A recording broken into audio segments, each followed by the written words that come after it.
دنیا میں جو ادارے بنائے گئے تھے امن کے لیے اور باہمی تعاون کے لیے سیکنڈ ورلڈ وار کے بعد، وہ ادارے اب آہستہ آہستہ بے وقت ہوتے نظر آ رہے ہیں۔ سٹارٹ کرتے ہیں ہم یونائٹڈ نیشنز آرگنائزیشن سے، UN۔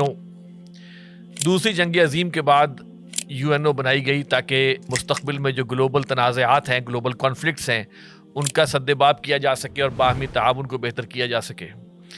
UN بھی ایک تھنک ٹینک کا ایک پروڈکٹ ہے۔ خیر UN بن گئی اور اس کے اندر پہلی جو اینٹ ڈالی گئی وہ ڈالی گئی دھاندلی کی بنیاد پر۔ وہ اینٹ تھی ویٹو کی۔ دنیا میں 5 ممالک ہیں جن کو یہ اختیار دے دیا گیا کہ جناب وہ جس قرارداد کو چاہیں وہ ویٹو کر دیں، دنیا ایک طرف کھڑی ہو اور ویٹو والا دوسری طرف کھڑا ہو۔ یہ 5 ممالک ہیں جس میں روس ہے، امریکہ ہے، برطانیہ ہے، چین ہے اور فرانس ہے۔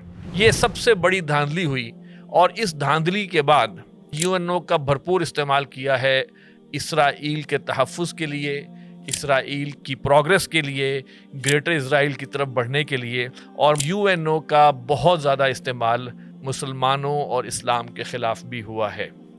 ہزاروں لوگ مارے گئے، لاکھوں بے گھر ہوئے، 2-3 لاکھ زخمی بھی ہوئے۔ پوری دنیا نے دیکھا کہ ظلم اور جبر اور حیوانیت کا کھیل کھیلا گیا۔ UN کچھ نہ کر سکا۔ امریکہ پوری طرح تائید کرتا رہا۔ کوئی قراردادیں اگر آئیں بھی ہیں سیکورٹی کونسل میں، امریکہ وہاں بیٹھ کر بڑے اسٹریٹ اوے اس کو جو ہے وہ ویٹو کرتا رہا، تا وقت ہے کہ امریکہ نے پورے UN کو ویٹو کر کے بورڈ آف پیس بنا دیا۔